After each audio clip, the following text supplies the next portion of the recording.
São de quatro. Dá para saber os nomes?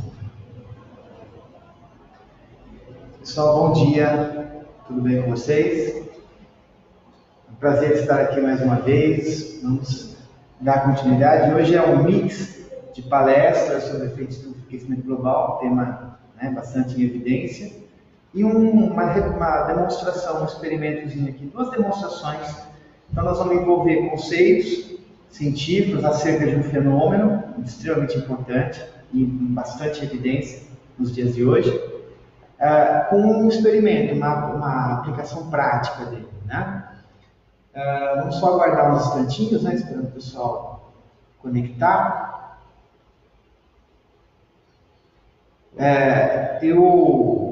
Da última prática nossa, lembre-se que tem aquelas questõezinhas para resolver, aquele gráfico, é só acessar o vídeo da aula passada, que tem a curva de temperatura da água e do óleo, né?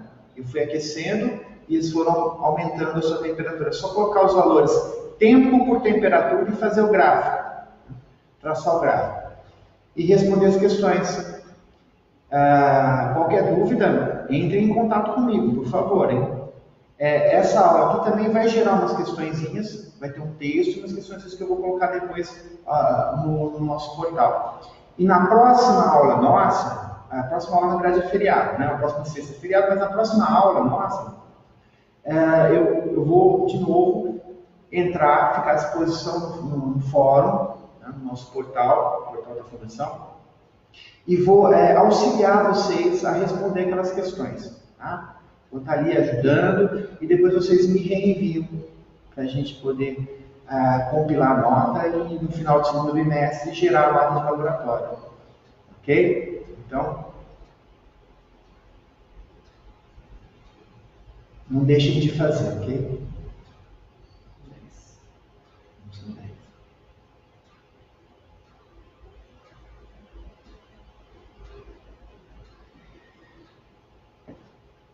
Bom, a turma já deve estar chegando aí, né? Alguém tem alguma questão? Alguém quer colocar alguma coisa? Façam perguntas aqui que a gente responde também antes de começar esse assunto. Pedro Cesarino está mandando um oi. Quem? Pedro Cesarino. Pedro, oi para você também. Tudo de bom. Saudades, hein? De você, de todos vocês aí. Em breve estaremos juntos nos nossos experimentos. Esse ano tem experimentos bem interessantes, né? Principalmente quando entrar em ótica. Experimentos sobre fenômenos luminosos, né? Muito legais, vocês vão ver. Luna. Bom dia para você, tudo de bom. 12. Estamos com 12?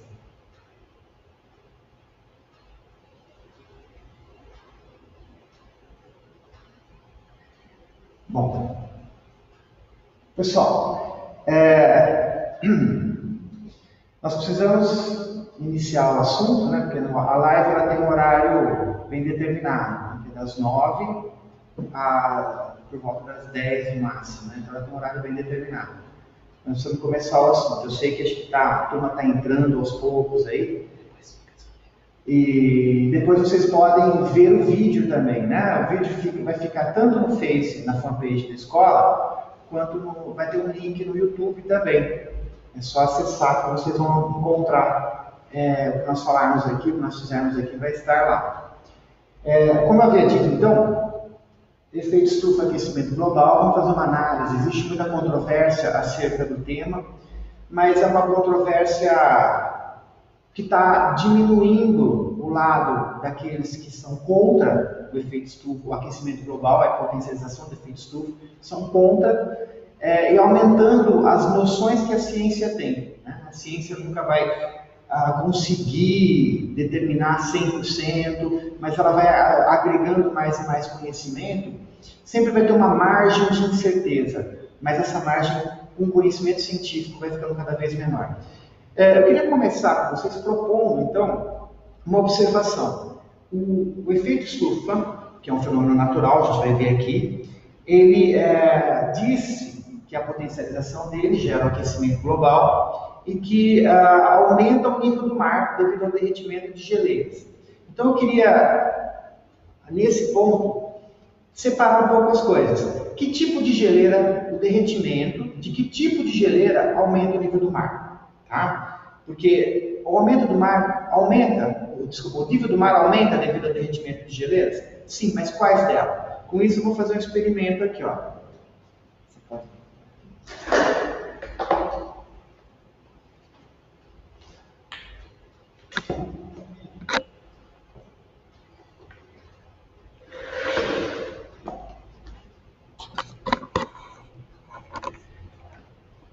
Eu vou colocar gelo flutuando. Lembra que o gelo é menos denso do que a água, devido ao comportamento anômalo. O gelo é menos denso que a água, então ele flutua. E aqui eu vou colocar o gelo sobre a terra. Tá? O gelo sobre a terra.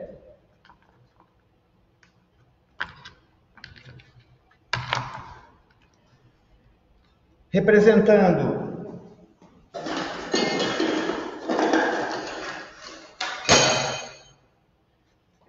o continente antártico e a calota polar norte.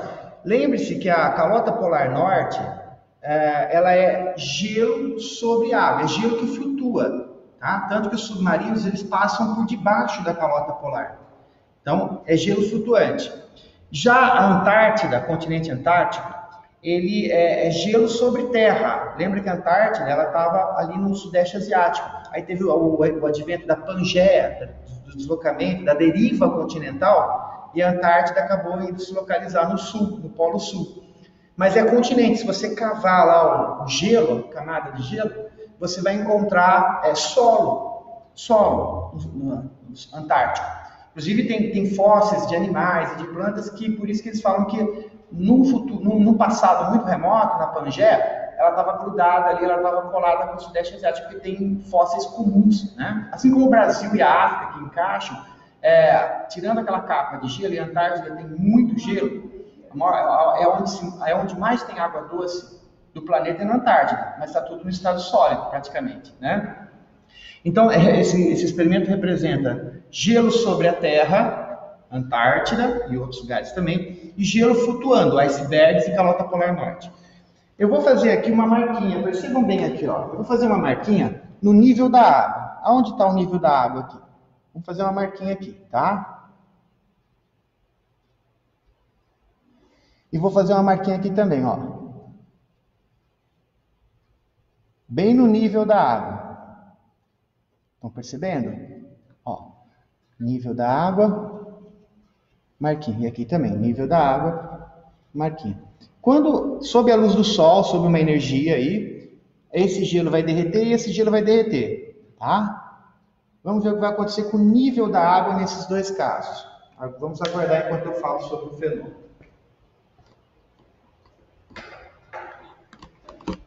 Bom, então como eu estava dizendo, é um tema em evidência, né? Diversas revistas científicas de grande impacto, aí, de grande relevância no meio científico, a Scientific American, a pesquisa FAPESP, FAPESP, Fundação de Amparo à Pesquisa do Estado de São Paulo, tá? É um órgão que congrega os melhores pesquisadores brasileiros, que publica o trabalho deles, e é um órgão também que fomenta a pesquisa, que investe muito dinheiro em pesquisa. E ela tem essa publicação, tem o site da revista FAPESP, sempre com informações interessantes, né? E tem também a revista Ciência Hoje, que está aqui, que é da Sociedade Brasileira para o Progresso, SBPC, Sociedade Brasileira para o Progresso da Ciência. Então são revistas confiáveis, revistas que têm um rigor, tá? Um rigor científico muito grande. E elas apontam, né? No caso aqui, a Scientific American, várias revistas falam sobre o colapso do Ártico. Nós vamos ver um videozinho que eu consegui num curso que eu fiz no Instituto de Física Teórica da Unesp. O pessoal do Canadá trouxe um videozinho, porque eles estão perto da calota polar norte, né? Então eles filmaram, pegaram filmagens de satélites e tal, e compuseram ali uma sequência, a gente fala time-lapse, né? Que é ao longo do tempo, como a calota polar norte foi diminuindo. Então, o colapso do ar, a era dos extremos, o novo padrão do clima. A gente viu aí muita chuva, de repente muita seca. Às vezes até um frio anormal é efeito dos desequilíbrios climáticos que o efeito estufa potencializado, gerando aquecimento global, ocorre. Até um extremo de frio pode ser efeito do aquecimento global, por incrível que pareça, por mais paradoxal que pareça. Porque o aquecimento global ele mexe no mecanismo que distribui calor pelo globo. Então, de repente, ele pode concentrar muito calor num lugar e no outro ter o efeito contrário, né?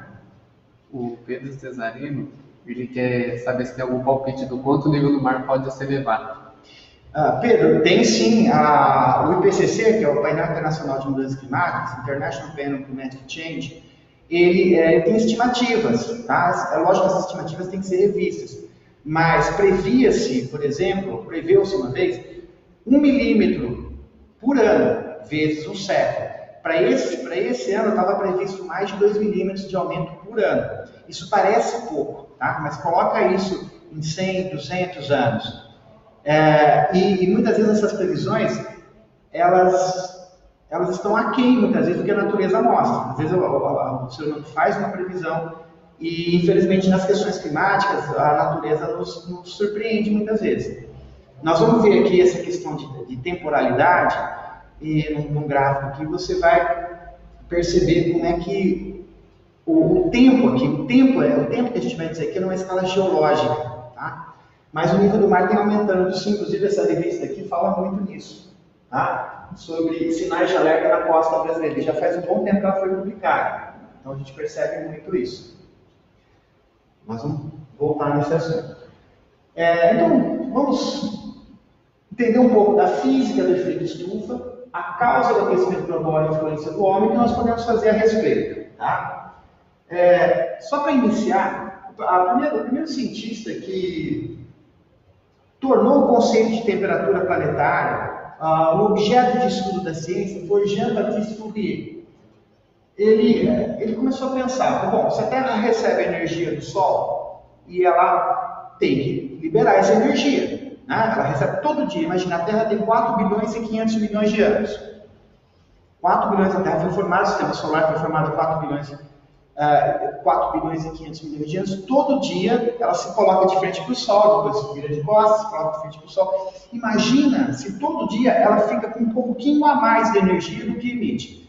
Virou de frente para o Sol, recebe energia e fica com um pouquinho a mais do que emite. Hoje, como é que nós estaríamos? Mais de 4 bilhões de anos depois. Então, ele chegou a uma conclusão que, óbvio, né? Toda energia que é absorvida pela Terra, ela tem que emitir. E se ficar um pouquinho por dia, que nem uma conta bancária que você vai pondo, nem que seja um centavo. 4 bilhões e 500 milhões de anos depois, como é que não está, né? Então, ele chegou a essa conclusão e tem até a famosa analogia da pia, né? Então, imagina assim, imagina uma pia. Você tem a água que entra e a água que sai.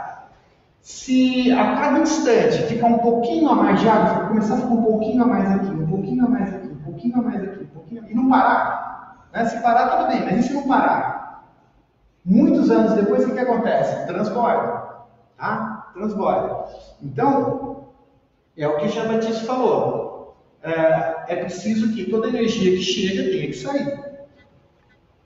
Só que se for só isso, tá? Se a gente considerar só isso, tudo que entra sai, né? É assim, mas tem mais um detalhe aí. Se for só isso, olha o planeta Mercúrio, por exemplo. O planeta Mercúrio é o primeiro planeta do sistema solar, está a 58 milhões de quilômetros do Sol. A Terra está a 150 milhões. É o planeta também que tem maior amplitude térmica, ou seja, durante o dia ele está de frente para o Sol. A temperatura de Mercúrio chega a quase 500 graus. Só que ele vira de costas para o Sol, né? Tem um movimento de rotação, como todos os planetas, e a face que está de costas para o Sol irradia calor. Tá? Que nem você desligar uma chapa quente, uma frigideira, e você percebe, você não precisa encostar nela para saber que ela está quente, você percebe pela irradiação, e ela vai esfriando. E Mercúrio, quando vira de costas para o Sol, ele irradia para o espaço e a temperatura despenca para menos 184 graus. Então ele vai de 500 graus Celsius durante o dia mercuriano e a menos 184. Ou seja, ele tem variações de temperatura muito bruscas, porque tudo que ele recebe, ele cede. Tá? Bom, se a a gente pensar da mesma forma com a Terra, tudo que a Terra recebe, cede, isso é verdade. Mas se só considerarmos isso, a nossa temperatura média seria menos 18 graus. Tá? Considerando que nem Mercúrio. Existe um cálculo para isso, mas eu não vou colocar equações aqui, tá? Só apresentar brevemente. Porque a Terra ela está em equilíbrio, ela tem que estar em equilíbrio, porque senão é aquilo que eu falei, vai acumulando calor, mas cada dia fica um pouquinho, cada dia fica um pouquinho. Então tudo que ela absorve, ela tem que emitir. Imaginando que do feixe de energia solar que chega até a Terra, a gente pega πr², que é a área do disco, né? Do disco de energia solar que intercepta, né? Que a Terra intercepta no espaço, aquele feixe solar, πr². Essa é a quantidade de energia que vem do Sol, é fácil medir isso, em torno de 1.367, 1.370 watts por metro quadrado. Tá? Descontando o que reflete, porque a atmosfera também reflete uma pequena parte da energia solar, tudo isso tem que ser emitido depois. Tá? Por uma formulazinha que vocês vão aprender ainda, que é a área da superfície esférica, constante de Boltzmann, a emissividade e a temperatura do planeta elevada à quarta potência. Mas não se preocupem com isso. Isso aqui no médio a gente discute melhor. Por hora, saibam que tudo que ela recebe, ela tem que mandar. Só que se for simples assim, se tudo que ela recebe, ela tem que mandar, se for só isso, a nossa temperatura seria menos 18 graus.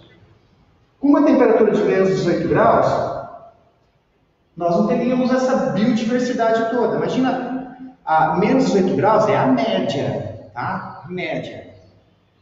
Nós não teríamos toda essa biodiversidade. No entanto, pessoal, nós temos que considerar um fenômeno muito importante. A atmosfera terrestre tem um fenômeno, propicia um fenômeno. A Terra tem uma camada gasosa chamada atmosfera, esfera de gases que envolve o planeta Terra, que não tem Mercúrio. O Mercúrio não tem atmosfera, então toda energia que chega sai sem nenhuma interação, tá? Incide no solo mercuriano, depois ele irradia aqui. Já o planeta Terra tem uma camada gasosa, certo? Um oceano finito de ar, atmosfera. E tem vários fenômenos muito importantes para a vida, vários, estou comentando um deles só, que é o chamado efeito estufa. O efeito estufa, ele interage com a energia solar, e ele consegue manter a nossa temperatura média planetária em torno de 15 graus positivos. Tá? Nós temos a Antártida, com recordes de temperatura mais baixo, menos 89 graus, medidos na estação Vostok da Rússia, menos 89, menos 90 graus. E considerando temperaturas altas, o deserto do Saara, de alguns lugares aí desérticos, a gente tem então uma média de mais 15. E que se não fosse o efeito estufa, a nossa média seria menos 18. Então, esse fenômeno então, que mantém a temperatura do planeta um pouquinho maior, que segura um pouco dessa energia, térmica, nós damos esse nome, a esse efeito, o nome de efeito estufa. Tá? Sem ele, se a Terra não tivesse atmosfera, então seria menos 18. Com a interação da atmosfera com a energia solar, retendo parte do infravermelho, e calor é a mesma coisa, tá? Da irradiação térmica que vem do Sol, retendo parte dessa energia, reirradiando de novo para a superfície, então nós conseguimos uma temperatura amena, agradável, de mais 15 graus. Voltando à analogia da pia, é como se fosse assim, olha, né? Lembrando que aqui é um planeta sem atmosfera, tudo que entra sai. Aqui também tudo que entra sai, porque senão a pia transborda. Só que no início da formação da atmosfera, do planeta, da atmosfera, ela reteve um pouco desse calor, dessa energia térmica. Sabe? Ela reteve um pouco na sua massa gasosa, no sistema superfície-atmosfera. Ela reteve um pouco, foi segurando, chegou num nível, tudo que entra sai.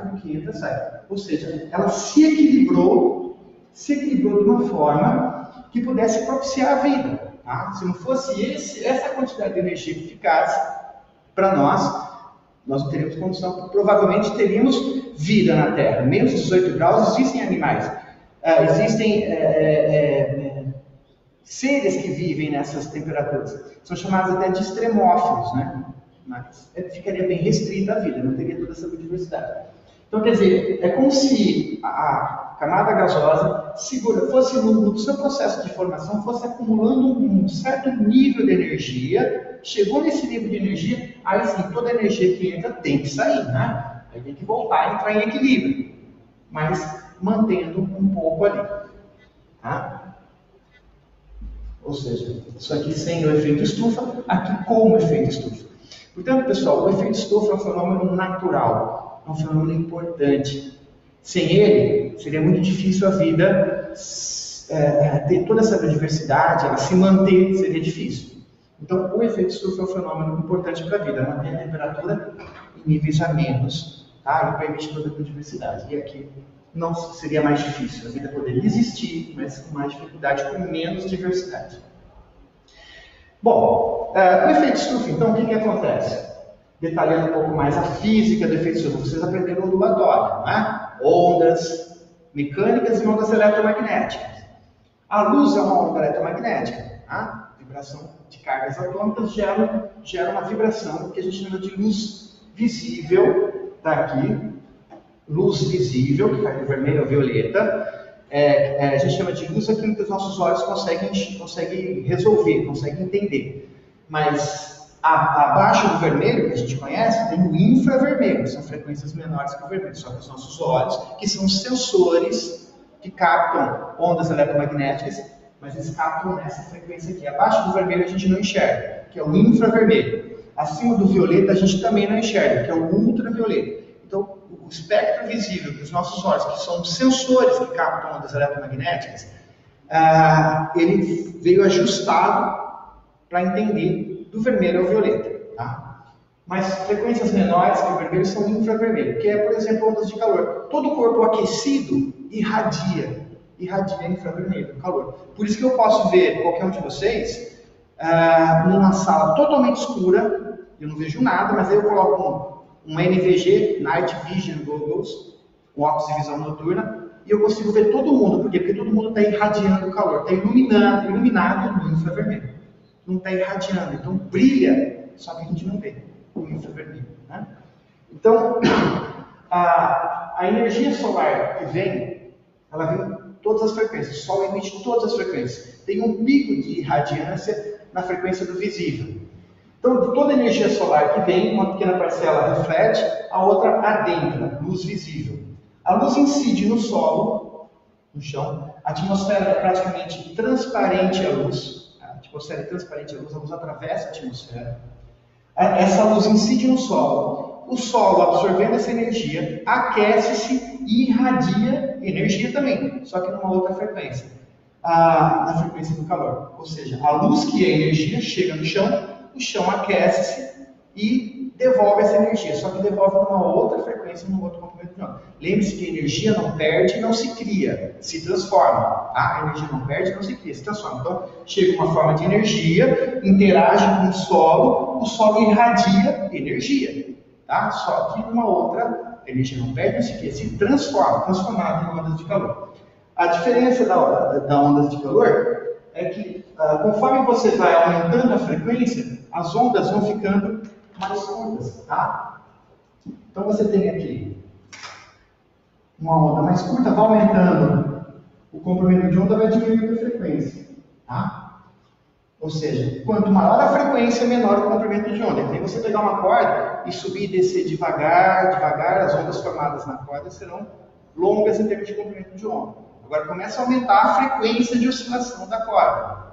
Você vai perceber que as ondas vão ficando mais curtas. É a mesma coisa aqui. Vai aumentando a frequência, vai diminuindo o comprimento de onda. 700 nanômetros e o violeta 400 nanômetros, tá? Então,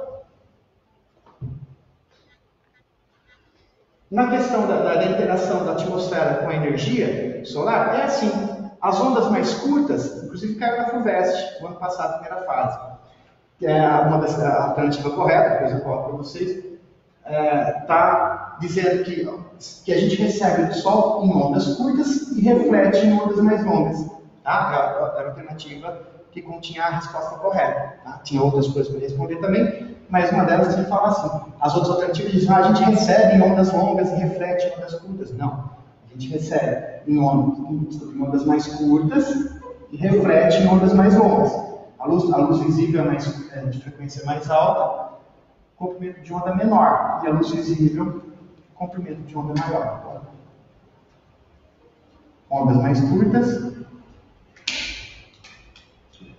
ondas mais longas, certo?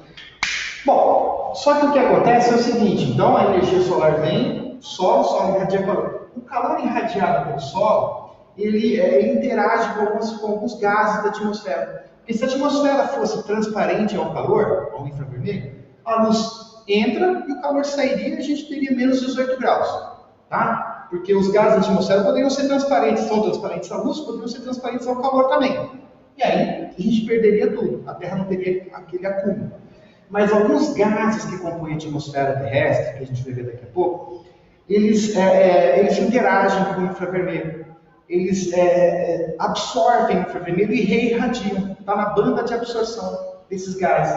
Então, alguns gases que compõem a atmosfera, tá vendo essas setinhas para baixo? Alguns gases interagem com a radiação infravermelha e reirradiam de volta para nós. É isso, então, que a gente chama de efeito estufa.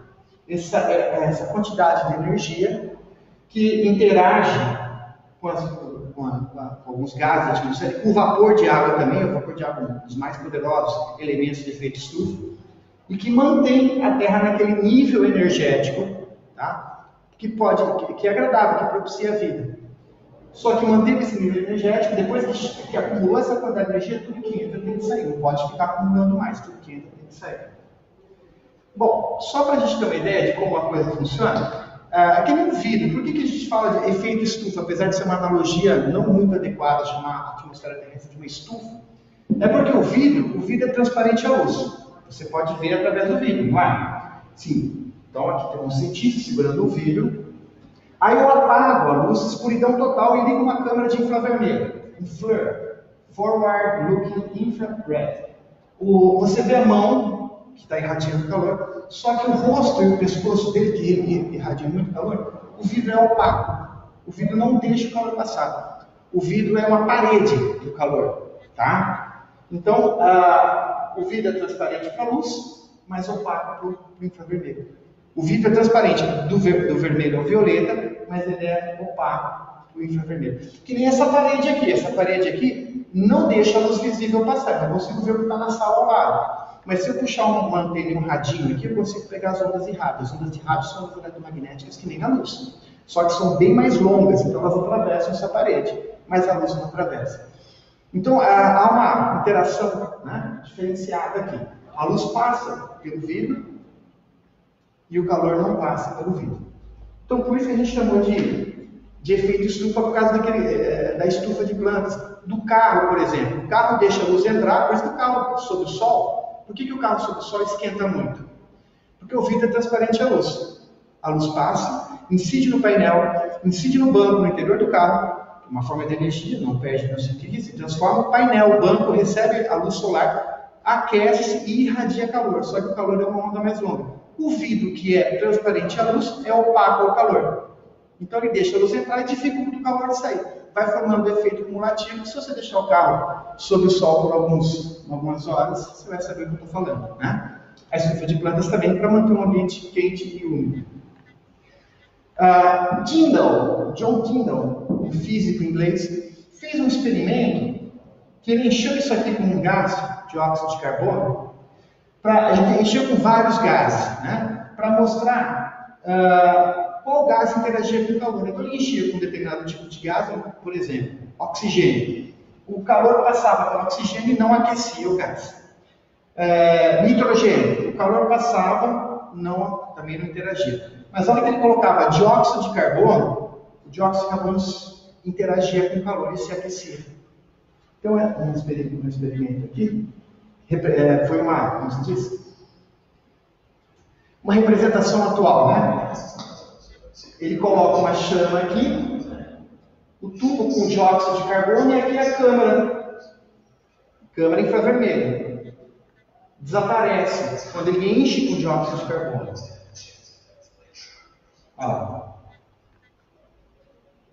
a fonte de calor e a câmara que capta o calor. Aqui é dióxido de carbono. Tá vendo? Cheio de, a câmera, a imagem térmica da vela desaparece. E aí ele faz uma analogia com o planeta. Tá? Então, a hora que ele colocou a fonte térmica, encheu com dióxido de carbono, a câmera não conseguiu mais ver a vela, porque o dióxido de carbono impediu. Tá certo que ele colocou uma concentração bastante grande de dióxido de carbono.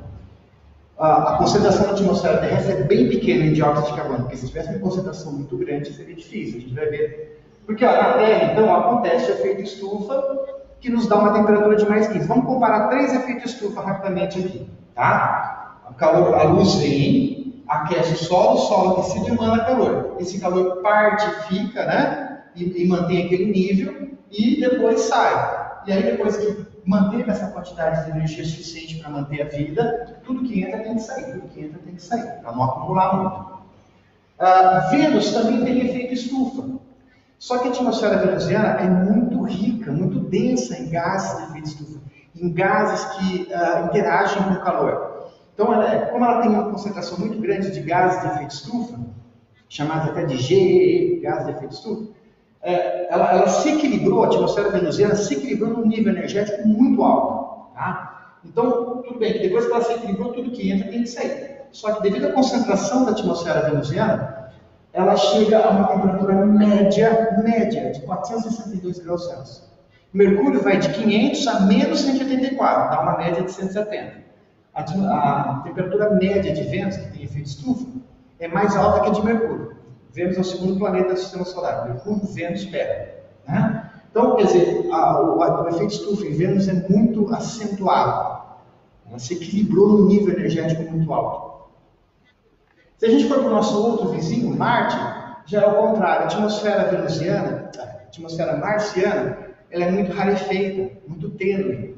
Então, ela interage bem menos com o infravermelho vindo do Sol. O Sol aquece e o Sol irradia. Só que como é uma atmosfera muito rarefeita, muito tênue, pouca interação, pouca energia, se equilibrou num nível energético bem mais baixo. Tá? Então, tudo que entra sai, sempre em equilíbrio, tudo que entra sai, mas ela reteve muito pouco aqui. Tá? Tanto que a temperatura média em Marte, a média é menos 40. A menor temperatura, se não me engano, é menos 150. Mas a média em Marte é menos 40, que já dificulta a existência de vida. Então, comparando aqui um efeito estufa muito pronunciado, um planeta se equilibrando no nível energético muito alto, um planeta se equilibrando no nível energético menor, e o ideal, né? Um nível energético suficiente e necessário para que a vida possa se processar, né? Desenvolver e tal, toda a sua biodiversidade, que é o planeta Terra. Né? Nem tanto, nem tão intenso, nem tão pouco intenso, adequado. Só um detalhe, a atmosfera da Terra, 78% é nitrogênio, 20%, 20,9%, 21% é oxigênio. O dióxido de carbono, que é um poderoso gás, que é um gás de efeito estufa, não tão poderoso assim, mas ele é o mais abundante. Ele só é 0,04%, isso até gera algumas críticas. Ah, mas ele é tão pouco, por que ele causa um efeito tão grande? Mas causa, nós vamos ver depois uma opinião de um cientista, o que ele fala sobre essa concentração. Tá? Até porque ele gera, assim como a gente viu no experimento do Tyndall, ele segura assim um pouco de calor, mas ele funciona como gatilho também para outros processos que dão um feedback positivo no sentido de aquecimento. Tá? Mas por hora basta saber que ele sim, ele retém calor, por mais que a quantidade dele seja pequena, é ínfima, mas não é inócua, a gente vai ver já já. Mas o que a gente pode perceber é que 99% da atmosfera terrestre, 78% mais 21%, seria transparente à luz e transparente ao calor. Se ao invés de 99% fosse 100% de dióxido de nitrogênio, de nitrogênio e de oxigênio, a gente teria uma temperatura média muito baixa. Mas uma porcentagem muito pequena de alguns gases, mais o vapor de água que não está contabilizado aqui, que é bastante poderoso, nós temos esse efeito importantíssimo para a vida. Tá? Então, os principais gases de efeito estufa, o dióxido de carbono, é o mais fraco deles. É o que menos retém calor, mas é o mais abundante, é o que é mais emitido. Depois o óxido nitroso e o metano. Tá? E o vapor de água são os principais elementos de efeito estufa. Esses são os que seguram o infravermelho e reirradiam de volta para a superfície. Bom, se o efeito estufa, então, é um fenômeno importante que mantém a nossa temperatura amena, o que está acontecendo, né? Qual é o problema? O problema é que diversos centros de pesquisas mostram isso aqui, ó. Isso aqui é uma anomalia de temperatura, tá? É uma variação de temperatura de 1880 até por volta de 2010. O NOAA, que é a NASA dos sistemas atmosféricos e oceânicos, a própria NASA, Berkeley Earth, Japanese Meteorological Agency, de novo, né? Então, o Centro Hadley, o National Climatic Data Center, Japanese Meteorological Agency, todos mostram mais ou menos, da sua maneira, um aumento na média de temperaturas do planeta ao longo dos 2 últimos séculos. Tá? E aí, nós temos aqui ó, um time-lapse, né? 1890, 1900, como é que a Terra foi se aquecendo. Lembra da Revolução Industrial? Lembra que nós tivemos a industrialização e que emitiu grandes quantidades de gases de efeito estufa. Esse índice colorimétrico, ele está um pouquinho, foi artificialmente feito, né? Tirado de dados, mas ele parece exagerado, mas eu vou comentar com vocês no final.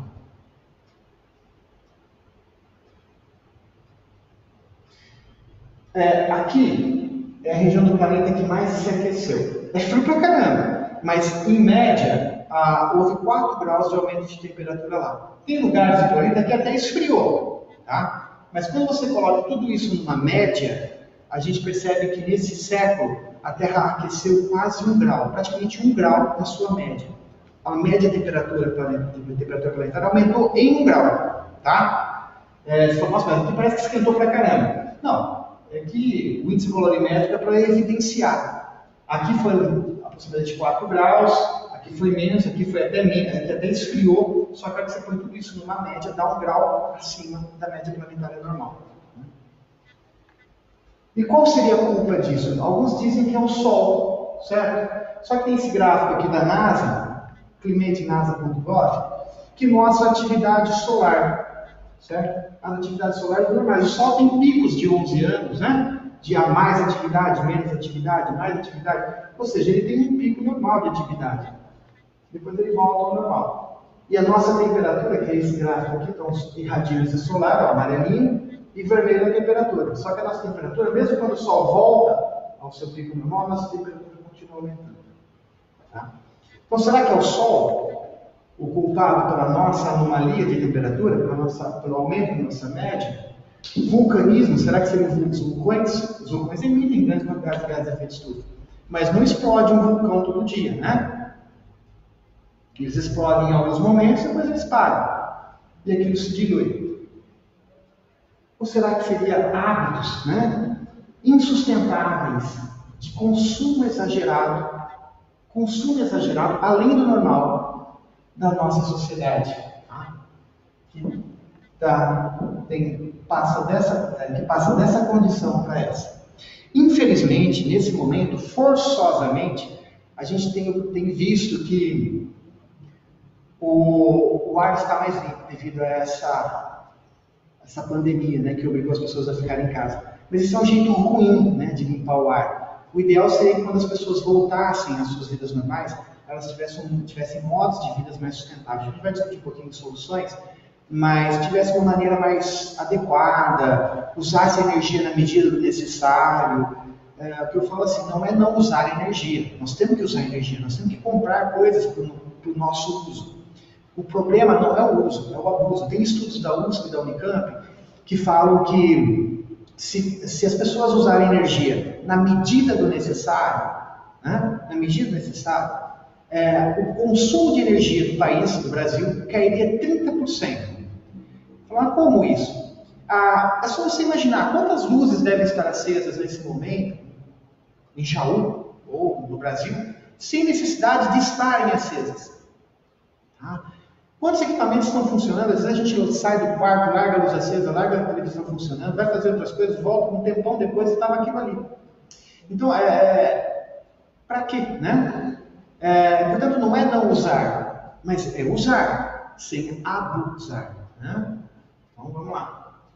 Com isso, pessoal, a nossa atmosfera, que tinha 275 partes por milhão de dióxido de carbono, passou para 400 ppm. Esses 275 ppm era uma concentração de dióxido de carbono, que é um gás estufa, que nós tínhamos antes da Revolução Industrial. Hoje, atualmente, se você entrar no site da NASA, tem um contador de dióxido de carbono lá. Ele está passando já de 400 ppm. Então, esse cobertorzinho que nós ganhamos de presente da natureza, ele está ficando mais espesso, tá? Está ficando mais espesso. Atividade industrial exagerada, atividade industrial, só um detalhe, atividade industrial é importante. A atividade industrial tem que acontecer. Nós precisamos comprar coisas. A tecnologia nos legou aí equipamentos, facilidades, conforto para a nossa vida. Nós temos que usar. Mas o problema, né, não é o uso, é o abuso. Queimadas. E sobre a concentração de dióxido de carbono, que alguém fala assim, puxa, mas ele é só 0,04% da atmosfera. É muito pequeno, é muito pouco. O Paulo Artacho, que é um físico da USP, que é membro do painel internacional de mudança climática, é um importante professor da USP, está sempre circulando o mundo afora. Ele é um dos 5 cientistas brasileiros mais citados em artigos científicos pelo mundo, saiu no jornal da USP. 5 cientistas brasileiros que são mais citados pelo mundo afora. Ele é um deles. A repórter perguntou para ele, vocês não estão extrapolando o papel do dióxido de carbono, não estão dando muito poder a ele, achando que ele é muito pouco, uma quantidade muito pequena de dióxido de carbono na atmosfera terrestre, causando um efeito tão grandioso. Ele fala, olha, a nossa atmosfera se equilibrou por uma concentração aí de 275 ppm. Hoje nós estamos em 400 ppm. Isso não ia passar em nós. E outra coisa, se você... Ele olhou para a repórter e falou, você deve ter uns 70 quilos. Se você tomar 1 miligrama de arsênico, o que acontece? Tá? Você pode morrer. E o que é 1 milésimo de miligrama, frente aos seus 70 quilos, ou 70 quilogramas? 70 mil gramas ou 70 milhões de miligramas. O que é 1 único miligrama de arsênico? É só 0,0000014% do seu peso corporal. Tá? Então não é porque é ínfimo que é inócuo. Lembra que os antigos têm uma frase que é: os piores venenos estão nos menores frascos. E também os melhores perfumes estão nos menores frascos. Então, no caso da quantidade aí. Bom, o Arrhenius, foi módulo de química de 1903, ele já havia calculado que se a gente emitisse muito dióxido de carbono, isso tinha um potencial de aquecer a atmosfera. Tá? Outra coisa importante, pessoal, vamos só ver o experimento agora, para uma paradinha.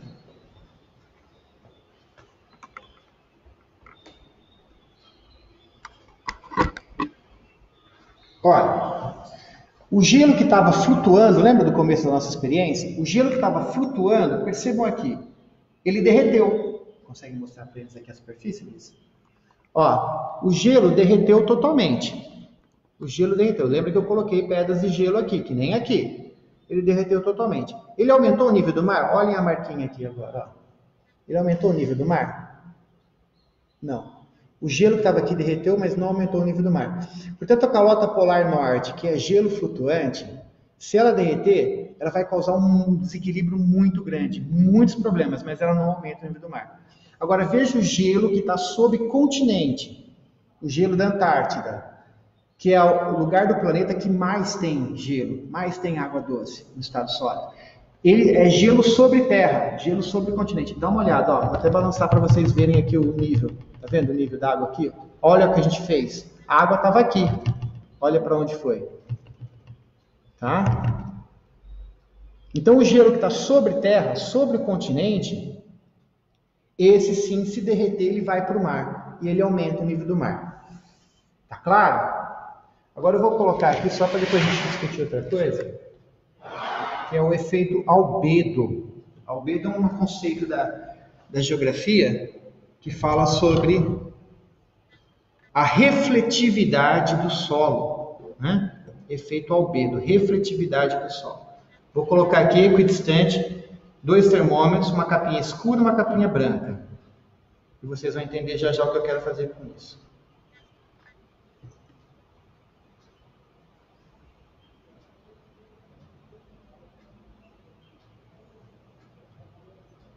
Opa. Pronto. Continuando aqui.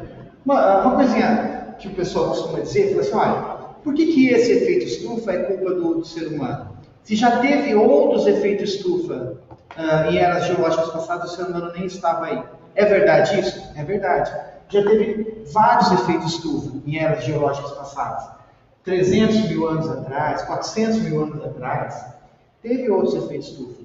Então, se teve efeito estufa e o homem nem estava aí, por que esse efeito estufa ele é culpa nossa? Tá? E sempre quando o dióxido de carbono aumenta, você tem aquecimento da atmosfera, certo? Hoje nós estamos com níveis recordes, tá? Níveis recordes.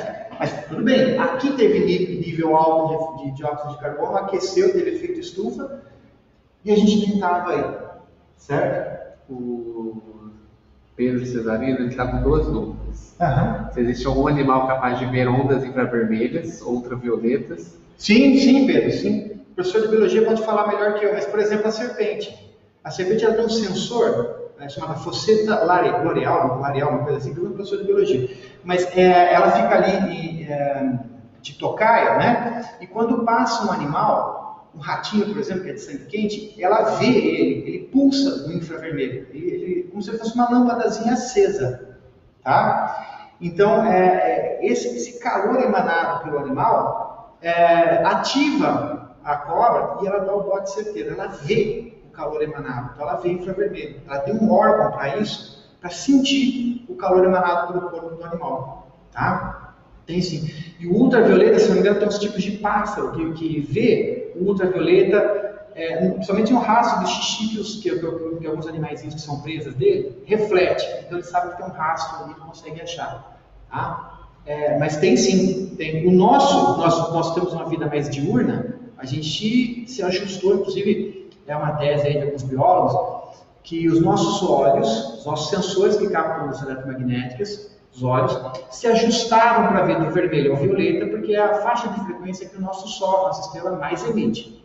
Tá? Então, no processo de evolução, há uma tese de biologia aí que, não sei se é confirmado ou não, mas pelo menos coincide. O que o nosso Sol mais emite é o que a gente consegue enxergar, tá? É o que nossos olhos se evoluíram para ver. A outra dúvida dele é porque o gelo do mar, quando derrete, não aumenta o nível. O gelo, porque o comportamento anômalo, lembra o gelo? Quando se forma quando a água vai passar para o estado sólido, ela expande devido às pontes de hidrogênio, ao ângulo de 104 graus. Quando ela vai formar a estrutura cristalina da água no estado sólido do gelo, então, para formar essa estrutura cristalina, tem que haver uma expansão, tá? Para formar as pontes de hidrogênio, para formar a estrutura cristalina da água no estado sólido. Formam vapouros. Então, por isso que se você esquecer uma garrafa na geladeira, no congelador, uma garrafa com água, ou um refrigerante e tal, se ela congelar, ela estoura a garrafa. Porque a água apresenta um comportamento anormal. Então, uma implicação ecológica fantástica isso, Pedro. Fantástico. Depois eu coloco para vocês Se não fosse esse comportamento anômalo, não teria vida acima do trópico de Câncer. Porque o lago congelaria por inteiro. Mataria toda a vida...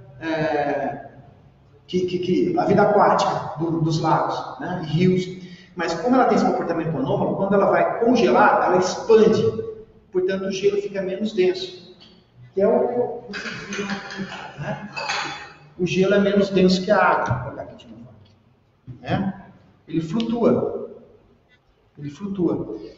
Porque ele expande. E quando ele volta para o estado líquido, ele ocupa um volume um pouquinho menor. Tá? Aí porque em terra isso é diferente. Por quê? Em terra isso é diferente. Não, o gelo não está flutuando, é o mesmo gelo, tá? Só que na água ele está flutuando. E quando ele se formou, ele já deslocou uma quantidade de água em eras geológicas passadas. Quando a calota polar norte se formou, ela já estava flutuando, tá? Então, hoje, se ela derreter, ela não aumenta o nível do mar, mas causa um monte de desequilíbrio. Agora, o gelo sobre a Terra, ele está sobre a Terra, ele não está deslocando água no mar. Agora, se ele derreter e escorrer para o mar, aí ele vai aumentar sim. Tá? E o gelo flutuante já está no mar, então ele não causa problema. E o gelo continental, não, ele não está no mar. Então ele vai agregar quando ele derreter. Tá? Ok, pessoal, agora voltando aqui. Qual é a evidência de que esse efeito estufa é causado pelo homem se já teve tantos causados pela natureza? Vulcanismo, de fato, atividades solares, ciclos de Milankovitch, depois a gente discute o que é, mas teve já, assim, efeitos estufas naturais. Só que é o seguinte, a Scientific American publicou uma vez um estudo que diz assim, o mundo ficou quente. Há 56 milhões de anos atrás teve um aquecimento global, bastante intenso. Tá? E ela diz ali que o mundo ficou quente. Em apenas 10 mil anos, um piscar de olhos em tempos geológicos, lembra que a Terra tem 4 bilhões e 500 milhões de anos? Em 10 mil anos, a Terra esquentou 8 graus. Tá? Agora nós esquentamos 1, hein? Imagina 8. Mas só que demorou 10 mil anos para a Terra esquentar 8 graus.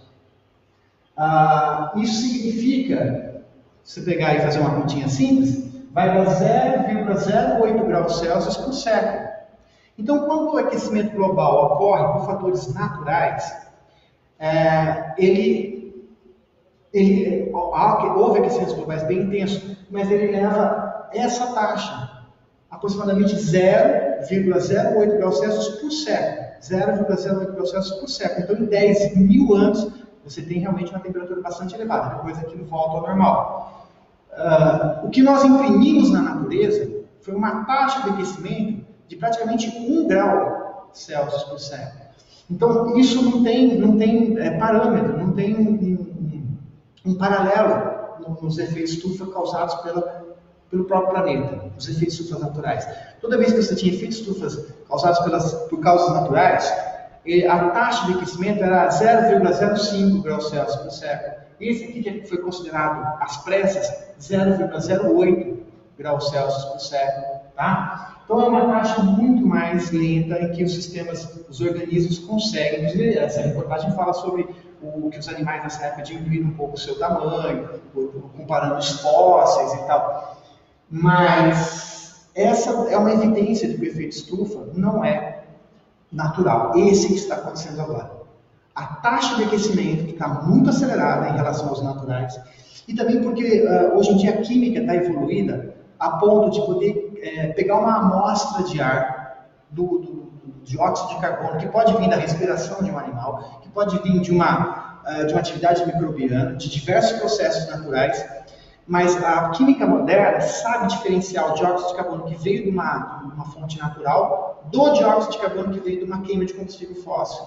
Então não dá mais para alegar ignorância. Tá? A química já sabe qual é o dióxido de carbono, qual é a fonte do dióxido de carbono e dos gases de efeito estufa que estão se acumulando na atmosfera. Tá? E aí o que acontece, pessoal, é que nós temos aquela situação ideal, 15 graus positivo, entra, sai. A gente está obstruindo a saída com poluição, de maneira que vai ficar um pouco mais energia do que vai sair, vai aumentar um pouco o nível, até chegar num nível em que a Terra se equilibra novamente. Ou seja, vai haver uma pressão, que nem uma bacia, vezes não é uma pia, né? Aumenta, aí o peso da água, pumba, faz sair de novo o que entrar. Aí a Terra vai entrar num novo equilíbrio, mais um grau, alguns graus acima. Então esse é o ideal que nos foi dado de presente. Uma analogia com a pia aqui, né? Entra, sai, sai. A gente está obstruindo a saída com poluição. O nível da água começa a ficar um pouquinho mais energia, porque a saída começa, os gases, a poluição começa a segurar um pouco do infravermelho, até chegar num nível em que a Terra começa a irradiar o tanto que entra. Ou seja, aumenta tanto o nível aqui. Aqui na analogia com a pia seria a pressão hidrostática. O peso da água faz sair o mesmo tanto que entra. Na analogia com o planeta seria o normal, o natural, a Terra ficando poluída, segurando um pouco do calor do infravermelho, até um ponto que o infravermelho acumulado aqui começa a irradiar o mesmo tanto que chega. Aí a Terra entra num novo equilíbrio. mas uma temperatura média maior. Tá? E com isso, como é que seria essa nova condição de equilíbrio? Olha a calota polar norte. Tá? O quanto ela retraiu. São duas fotos satélite, obviamente, tomadas na mesma época do ano, porque ele tem essa... No inverno ela congela, no verão degela. E aí, vocês vão ver que a superfície branca é substituída por uma superfície escura. Aqui, se a luz solar bate, ela reflete. Aqui, se a luz solar bate na superfície escura, ela vai virar o quê? Com isso, esse experimento vai mostrar pra gente. Tá? Daqui a pouco eu vou mostrar para vocês. A gente vai ver.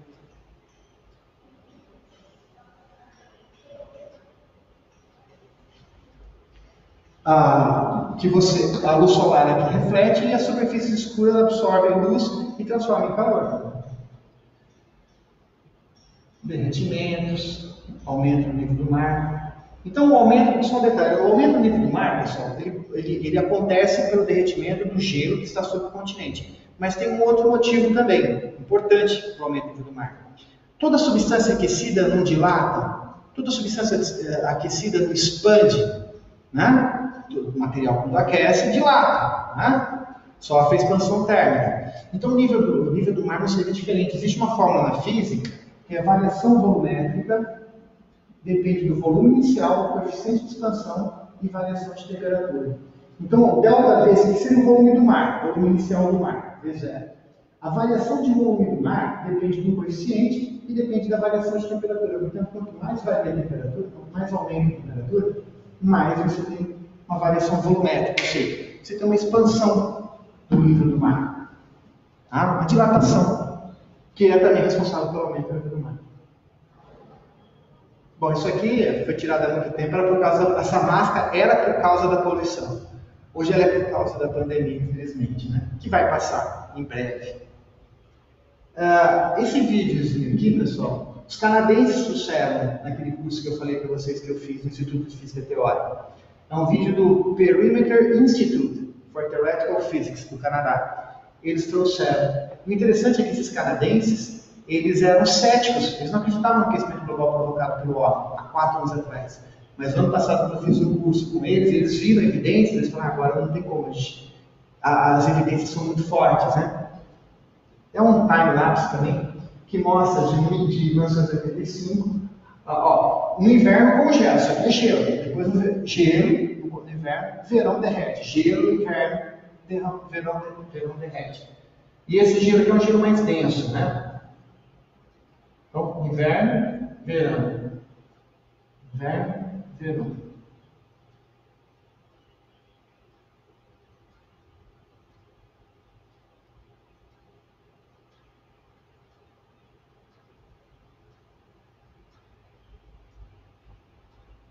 O gelo, vamos ver como ele vai diminuir. Ele não acabou, tá? Mas ele está aqui. Isso aqui é gelo. No inverno, isso aqui é gelo. No verão, no inverno, isso aqui é gelo. Só que